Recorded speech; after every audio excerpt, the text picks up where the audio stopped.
ಪಕ್ಕನೆ ಬಿದ್ದು ನೀ ಹೋದೆಪ್ಪ. ನಿಮಗ್ ತಿಳಿಯಂಗ್ ಹೇಳ್ಬೇಕು ಅಂದ್ರ ಹೇಳ್ತಾರ ನೋಡ್ರಿ, ಹೆಂಗ್ ಸತ್ತ ಹೆಂಗ್ ಹೋದ. ಏನಿಲ್ರಿ, ರಾತ್ರಿ ಹೋಗ್ಯಾನ, ಹೊರಗ್ ಹೋಗ್ಯಾನ, ಬಂದಾನ, ಉಂಡಾನ, ಮಲ್ಕೊಂಡಾನ, ಬೆಳಿಗ್ಗೆ ಎದ್ದಾನ, ಎದ್ದ ಕೂಡ್ಲೇನೆ ಚಾ ಕೇಳ್ಯಾನ, ಚಾ ಕೊಟ್ಟಿನಿ, ಚಾ ಕುಡ್ದಾನ, ಕಪ್ ಕೆಳಗಿಟ್ಟಾನ, ಬಲಗೈ ಎದಿಗೆ ಹಚ್ಕೊಂಡು ಸತ್ತಾನ. ಎಷ್ಟು ಮಜಾ ಅದಲ್ರಿ.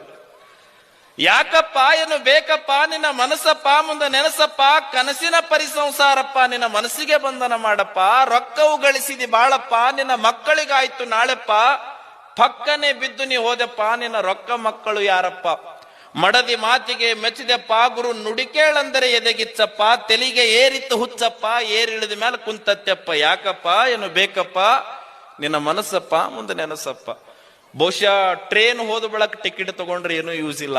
ಜೀವನದೊಳಗೆ ಇಂಥ ಆಧ್ಯಾತ್ಮಿಕ ಕೇಂದ್ರದೊಳಗೆ ಬಂದು ಪೂಜ್ಯ ಗುರುಗಳ ಪಾದಕ್ಕೆ ಹಣೆಯನ್ನ ಒತ್ತದ್ರಿ ಅಂತಂದ್ರೆ ಬಹುಶಃ ನಿಮ್ಮ ಬದುಕು ಹಿಂಗ ಆಗ್ತದಲ್ಲ ಅಂತಂದ್ರ, ಈ ಸುಂದರವಾಗಿರುವಂತ ಮಠ ಇಷ್ಟು ಸುಂದರವಾಗಿ ಕಂಗೊಳಿಸ್ತಾ ಇದೆ ಅಂತಂದ್ರೆ ಕಾರಣ ಏನಂದ್ರೆ ಇಲ್ಲಿ ಬೆಳಕು ಬಹಳ ಹೆಚ್ಚದ.